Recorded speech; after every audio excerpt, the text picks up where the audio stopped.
Alhamdulillahillazi arsala rasulahu bil huda wa dinil haq liyudkhirahu ala dini kullihi wa kafa billahi syahida.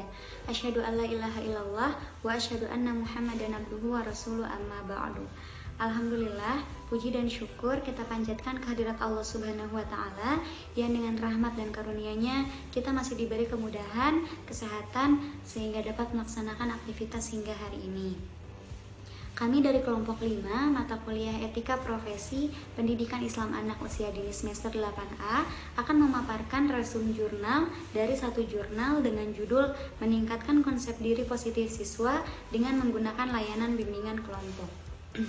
Konsep diri itu sendiri memiliki peranan penting dalam membentuk perilaku seseorang. Dan dalam perkembangannya, konsep diri seseorang dipengaruhi oleh banyak hal dan tidak dapat terbentuk tanpa adanya proses belajar.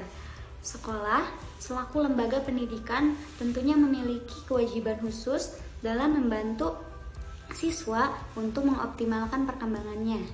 Untuk pemaparan selanjutnya akan disampaikan oleh rekan-rekan kami dari kelompok 5. Konsep diri. Pai mengemukakan bahwa yang dimaksud dengan konsep diri ialah pandangan individu terhadap dirinya sendiri yang menyangkut apa yang ia ketahui dan rasakan tentang perilakunya, isi pikiran dan perasaannya, serta bagaimana perilakunya tersebut berpengaruh terhadap orang lain. Sedangkan Rogers mengemukakan bahwa konsep diri adalah konsep kepribadian yang paling utama, yaitu berisi tentang ide-ide, persepsi, dan nilai-nilai yang mencakup tentang kesadaran diri. Bimbingan kelompok menurut Gazada atau Romlah 2016 adalah proses pemberian bantuan yang memberikan pada individu dalam situasi kelompok. Sedangkan menurut Weekend 1991 mengatakan bahwa bimbingan adalah proses bantuan dalam memahami dirinya sendiri dalam lingkungannya. Ada beberapa teknik yang dapat digunakan dalam bimbingan kelompok yang disebut oleh Romlah, yaitu memberikan informasi, diskusi kelompok, memecahkan masalah, permainan peran, permainan simulasi, karya wisata, dan penciptaan suasana kekeluargaan. Macam-macam teknik. Teknik yang digunakan untuk meningkatkan konsep diri positif siswa antara lain: A. Teknik pemberian informasi. Teknik pemberian informasi adalah penjelasan oleh seorang pembicara atau pendidik kelompok, pemimpin kelompok kepada anggota kelompok.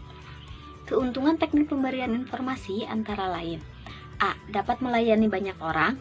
B. Tidak membutuhkan banyak waktu sehingga menjadi efisien. C. Tidak terlalu banyak memerlukan fasilitas. Dan D. Mudah dilaksanakan. Sedangkan kelemahannya adalah sebagai berikut. Yang pertama, sering dilaksanakan secara monolog. Yang kedua, individu yang mendengarkan kurang aktif. Dan yang ketiga, memerlukan keterampilan berbicara supaya informasi yang akan disampaikan menjadi lebih baik. Diskusi kelompok adalah percakapan yang telah direncanakan antara 3 orang atau lebih. Dingmeyer dan Mono menyatakan 3 macam tujuan diskusi kelompok, yaitu yang pertama, untuk mengembangkan diri sendiri. Yang kedua, mengembangkan kesadaran tentang diri. Yang ketiga, mengembangkan pandangan baru mengenai hubungan antar manusia. Penggunaan diskusi kelompok dalam bimbingan kelompok memiliki kelebihan, diantaranya yaitu: yang pertama, membuat anggota kelompok lebih aktif. Yang kedua, anggota kelompok dapat saling bertukar pengalaman, pikiran, perasaan, dan nilai-nilai yang akan membuat persoalan yang dibicarakan menjadi jelas. Yang ketiga, memberikan kesempatan para anggota untuk belajar menjadi pemimpin. Selanjutnya adalah teknik pemecahan masalah. Teknik pemecahan masalah yaitu suatu proses di mana individu berusaha untuk mencari tahu tentang dirinya atau tentang lingkungannya, serta membuat pilihan-pilihan baru dan menemukan pilihan-pilihan baru itu sesuai dengan nilai hidupnya sendiri. Ada beberapa langkah untuk memecahkan suatu masalah. Yang pertama yaitu mengidentifikasi dan merumuskan masalah. Semakin jelas masalah yang akan kita ambil, maka semakin gampang pula cara penyelesaian yang akan kita hadapi nanti. Yang kedua yaitu mencari sumber permasalahan. Setiap masalah tentu mempunyai sumber permasalahannya sendiri. Tergantung kita bagaimana untuk mencari tahu suatu penyebab dari masalah tersebut sampai kita menemukan titik terang dari permasalahannya. Yang ketiga, setelah mengetahui sebab-sebab masalah, maka kita akan mencari tahu tentang alternatif yang akan kita gunakan untuk masalah tersebut.